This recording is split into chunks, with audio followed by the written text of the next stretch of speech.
তাপমাত্রা কিভাবে শ্বসন হারকে প্রভাবিত করে? How does temperature effect the respiration rate? তাপমাত্রা বাড়লে শ্বসন হার সাধারণত বাড়ে কারণ এটি এনজাইমের কার্যকারিতা বৃদ্ধি করে। তবে অত্যাধিক উচ্চ তাপমাত্রায় এনজাইম নিষ্ক্রিয় হয়ে গেলে শ্বসন হার কমে যেতে পারে। Increasing the temperature generally increase the respiration rate because it enhances the activity of enzymes. However, at excessively high temperature, the respiration rate may decrease as enzymes become inactive. উদ্ভিদের বিভিন্ন অঙ্গের মধ্যে শ্বসন হারের পার্থক্য দেখা যায় কেন? Why does the respiration rate vary among different organs of plants? উদ্ভিদের বিভিন্ন অঙ্গের মধ্যে শ্বসন হারের পার্থক্য দেখা যায় কারণ তাদের বিপাকীয় চাহিদা ভিন্ন। উদাহরণস্বরূপ, বর্ধনশীল অঞ্চল বা মেরিস্টেমেটিক অঞ্চলে শ্বসন হার বেশি কারণ সেখানে কোষ বিভাজন এবং নতুন কোষ তৈরির জন্য বেশি শক্তির প্রয়োজন। The respiration rate varies among different organs of plants because their metabolic demands are different. For example, the respiration rate of growing regions or meristematic regions is higher because more energy is required for cell division and the fermentation of new cells. পত্ররন্ধ্র কখন খোলে এবং কখন বন্ধ হয় এর কারণ ব্যাখ্যা করো। Explain the reasons for stomata opening and closing. পত্ররন্ধ্র খোলা এবং বন্ধ হওয়ার কারণগুলো হলো The reasons for stomata opening and closing are আলোর উপস্থিতি।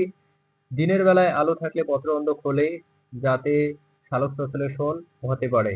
Presence of light, stomata open during the day in the presence of light so that photosynthesis can occur. জলের চাপ, যখন কোষগুলোতে পর্যাপ্ত জল থাকে তখন পত্ররন্ধ্র খোলে।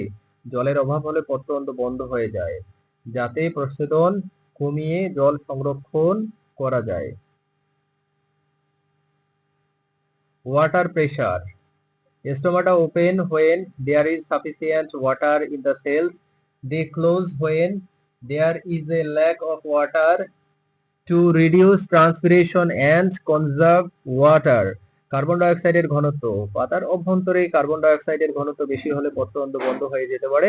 Carbon dioxide concentration, stomata may close if the concentration of carbon dioxide inside the leaf is high. পাস্তুর প্রভাব, পাস্তুর এফেক্ট কি? What is the পাস্তুর effect? পাস্তুর প্রভাব হলো অক্সিজেনের উপস্থিতিতে সন্ধান প্রক্রিয়ার হার কমে যাওয়া। যখন অক্সিজেন থাকে তখন ইস্ট এবং অন্যান্য অণুজীব শ্বসন প্রক্রিয়ার মাধ্যমে বেশি শক্তি উৎপাদন করতে পারে, তাই তারা সন্ধান প্রক্রিয়ার উপর নির্ভর করে না।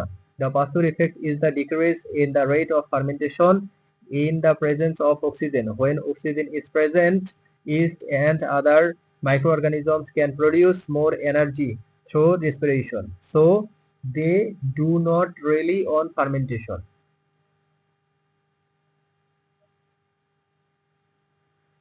সবাত শ্বসন এবং অবাত শ্বসনের মধ্যে কোনটি বেশি কার্যকর এবং কেন? Which is more efficient, aerobic respiration or anaerobic respiration, and why?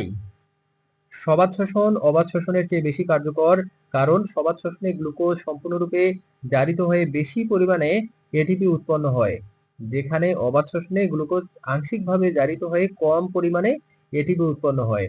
Aerobic respiration is more efficient than anaerobic respiration because in aerobic respiration glucose is completely oxidized to produce a larger amount, approximately 32 to 36 of ATP, whereas in anaerobic respiration glucose is partially oxidized to produce a smaller amount of ATP.